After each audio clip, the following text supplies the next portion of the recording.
In the summer of 1985, the San Diego Zoo hired professional rock climbers to figure out how one orangutan kept beating their walls. He's the final case in this file. First, the eagle who shut down London. Case number 7. Goldie. Golden Eagle, London Zoo.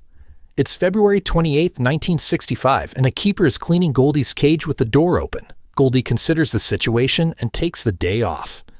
He flew a grand total of 200 yards to Regent's Park and sat in a tree, in the most visited park in London, in full view of everyone. As getaways go, this is robbing a bank and then checking into the hotel across the street.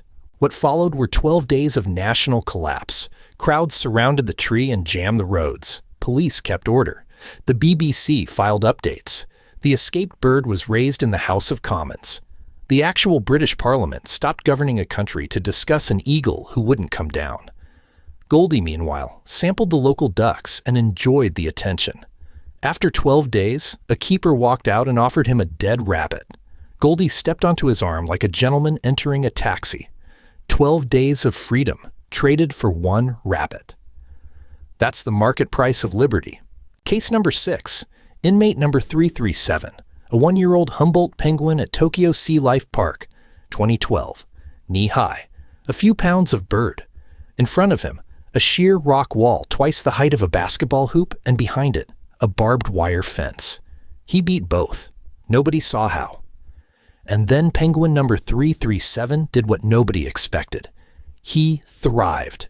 For 82 days, he lived wild in Tokyo Bay, one of the busiest, most industrial waterways in the world.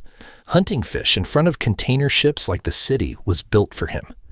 When they finally caught him, the aquarium's own staff admitted he was in perfect health.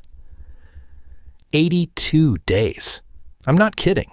That is 11 weeks of a zoo penguin outperforming survival experts in downtown Tokyo. He was returned to the exhibit, where he remains a flightless bird with a better travel history than most of us. Case number 5. Mia. Egyptian cobra. The Bronx Zoo Reptile House, March 2011. One of the deadliest snakes in the world. Venom that can stop a human heart. Gone from her enclosure overnight. The zoo shut the building. New York, a city that shrugs at everything, began checking its shoes. The city spent 6 days hunting her. Here's what the city didn't know. She never left the building. While headlines screamed about a loose cobra in New York, Mia was coiled in a dark corner of the same reptile house, a short slither from her own enclosure, resting. Meanwhile, someone started a joke account for her on Twitter, posting her imaginary adventures around the city. It gathered 250,000 followers. I'm not kidding. The snake had a bigger audience than most news anchors, and she spent the entire crime asleep behind a wall. When they found her, the public voted on her name. They chose Mia, short for Missing in Action. Case number 4. Rusty. Red Panda, the Smithsonian National Zoo, 2013. Walked out overnight, trended worldwide by breakfast, and was found that afternoon strolling a Washington neighborhood, where he was scooped up and carried home. That's it. That's the whole case. Some legends are short. Now, I could fill the back half of this list with parrots who learned to pick their own locks. Instead, you're getting the good stuff, the 2 escapes that actually worked, and before them, one case that isn't from a zoo at all. It's from the opposite of a zoo. And that's exactly why it's here. Case number 3, Butch and Sundance, January 1998. 2 pigs arrive at a slaughterhouse in Wiltshire, England. Understand the stakes. Every other inmate on this list was escaping room and board. These 2 were escaping the menu. They squeezed under a fence, and nobody had planned for this. They swam the River Avon. Pigs can swim. The butchers did not know that. For a week, the 2 of them ran wild while the entire British press lost its composure, named them after outlaws, and printed daily fugitive updates. It ended the only way it could. A national newspaper simply bought them and retired them to an animal sanctuary for life.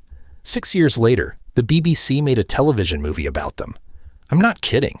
A feature-length film about 2 pigs who committed the only escape in history where the reward for getting caught was a pension. Crime pays if you're a pig with a good agent. Case number 2, Inky.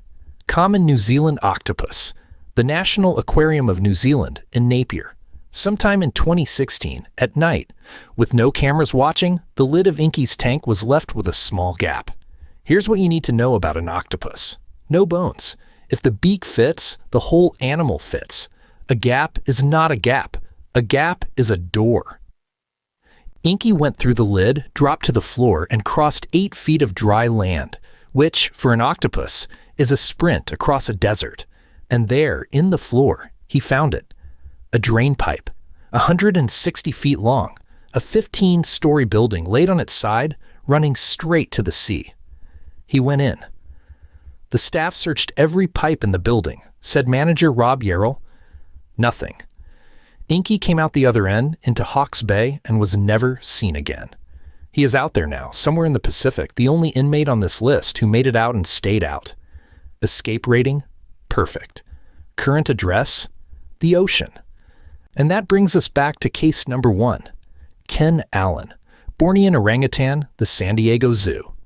250 pounds, the size of an NFL linebacker with roughly 4 times the grip strength. In the summer of 1985, he went over his enclosure wall 3 times, June 13th, July 29th, August 13th.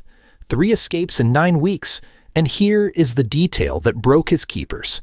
Nobody ever saw him climb. Not once. And every single time, the most dangerous escaped animal in California did the same thing. He didn't charge, he didn't flee. He strolled the public footpaths, calm as a retiree, looking at the other animals. The zoo responded like it was fighting a war. Electric wire around the moat. Those rock climbers scaling his enclosure to find the handholds. Keepers sent undercover dressed as tourists to catch him practicing. One newspaper called it guerrilla tactics. And his keepers swear that years earlier, as a youngster, he would unscrew the bolts of his nursery cage at night, wander around, and then put the cage back together before morning. The evidence tampering started early. San Diego fell in love. A fan club formed, the Orang Gang, with its own newsletter. T-shirts of his headlines sold for $14. Bumper stickers read "Free Ken Allen." A psychiatrist wrote a song about him. The zoo raised the walls and the escapes stopped. Officially. But look at what he actually did with all that freedom. No running, no fences.